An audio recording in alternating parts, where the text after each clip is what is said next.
ఆయన ఆంధ్రోడు అని చెప్పి మాట్లాడినటువంటి వ్యక్తి రేవంత్ రెడ్డి గారు. అదే కేసీఆర్ ఏమో హైదరాబాద్లో బతుకుతున్న ప్రజలందరూ నా కంటి రెప్పల్లాగా కాపాడుకుంటా అన్నారు. తెలంగాణ రాష్ట్రం ఏర్పడిన తర్వాత ప్రజలందరినీ కూడా కలుపుకొని పోయిన గొప్ప వ్యక్తిత్వం. ఆంధ్ర తెలంగాణను ఈ దేశం అనకుండా ఎక్కడెక్కడి నుంచో వివిధ రాష్ట్రాల నుంచి ఇక్కడ కార్మికులు కూడా పనిచేస్తే కరోనా వస్తే వాళ్లకు పనులిచ్చి రైళ్లు పెట్టి భోజనం పెట్టి వాళ్ళని జాగ్రత్తగా వారి రాష్ట్రాలకు పంపినటువంటి మానవత్వం ఉన్న వ్యక్తి కేసీఆర్. అనవసరంగా, ఎందుకంటే నువ్వు డిఫెన్స్లో ఉన్నప్పుడల్లా కొత్త డ్రామా పెడతా ఉంటావు, ఇట్లాంటి డ్రామాలు కట్టిపెట్టు. కేసీఆర్ ఏందో, కేసీఆర్ ఈ రాష్ట్ర భవిష్యత్తు కోసం అన్ని వర్గాల ప్రజల్ని ఏ రకంగా కలుపుకపోయినరో కూడా ఈ రాష్ట్ర ప్రజలకు కేసీఆర్ 10 ఏళ్ల పాలనలో చూశారు. స్పీకర్ గారు మొన్న పిఏసీ చైర్మన్ విషయంలో రాజ్యాంగ ఉల్లంఘన జరిగింది. నిన్న రేవంత్ రెడ్డి గారు కూడా మాట్లాడుతూ ఏమన్నారంటే ఎన్నిక జరిగిందట. మీరు ఇలా పేపర్ చూడండి, ఉదయమే నేను 2-3 పేపర్లు చదివాను. పేపర్లో ఎన్నికల ప్రక్రియ ద్వారా పిఏసీ చైర్మన్ ఎన్నిక జరిగిందని నిన్న చిట్చాట్లో రేవంత్ రెడ్డి గారు చెప్పాడు. ఇదో సమస్య రేవంత్ రెడ్డితో. చిట్చాట్లో చెప్తాడు, నేనేడన్నా అంటాడు. నేను అన్నే లేదంటే, ఎందుకంటే దాని ప్రూఫ్ ఉండదు కదా, వీడియో ఉండదు. ఇప్పుడు గతంలో ఢిల్లీలో చిట్చాట్ చేసిండు, ఏమన్నాడు, అదానికి ఓల్డ్ సిటీ అప్ప చెప్తా అన్నాడు. ఏం సంగతే, నువ్వు ఎట్లా అప్ప చెప్తావు అదానికి ఓల్డ్ సిటీ అని మేము అడిగితే అసెంబ్లీలో ఏమన్నాడు, నేనేడే చెప్పిన పేపర్ వాళ్ళు తప్పు రాసిరు అన్నాడు. ఇది కూడా నిన్న ఢిల్లీలో చెప్పిండు చిట్చాట్లో. ఏమని, పిఏసీ చైర్మన్ ఎన్నిక ఎలక్షన్ ద్వారా జరిగింది అన్నాడు. జరిగిందా ఎలక్షన్? ఎలక్షన్ కాదు, సెలక్షన్ ద్వారా జరిగింది. ఎలక్షన్ ఎక్కడ జరిగింది? నేను అడుగుతా ఉన్నా. ఒకవేళ నామినేషన్లు ఎక్కువ సంఖ్యలో వస్తే ఒక నామినేషన్ను తిరస్కరించాలంటే రాజ్యాంగం ప్రకారంగా ఎన్నిక జరగాలి. అసెంబ్లీలో ఎన్నిక పెట్టి సింగిల్ ఓట్ మెజార్టీ ద్వారా ఎలిమినేట్ చేయాలి కదా. ఎన్నిక జరిగిందే, బులెటిన్ ఇచ్చింది. It is not election, it is the selection of Revanth Reddy.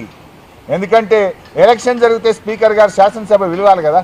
శాసనసభలో నేను వేసిన నామినేషన్ను తిరస్కరించాలంటే అది స్పీకర్ గారు కాదు, సభ నిర్ణయించాలి.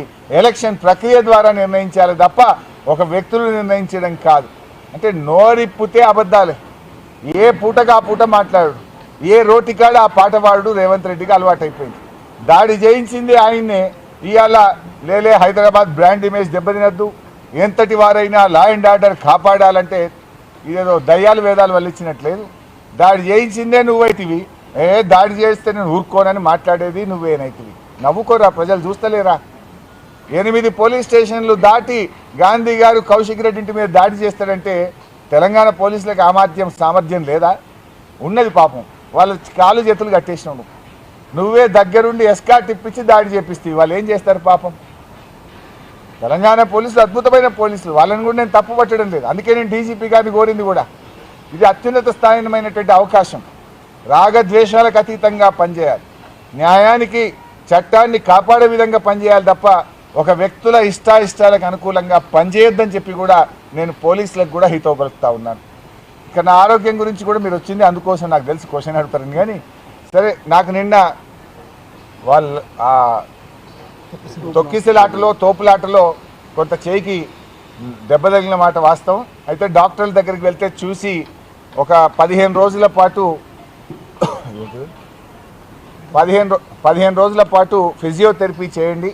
ఒకవేళ ఫిజియోథెరపీలో బాగా అవుతుందని అనుకుంటున్నాం, కాకపోతే మళ్ళీ చూసి ఏం చేయాలో చేస్తామన్నారు. ఉదయం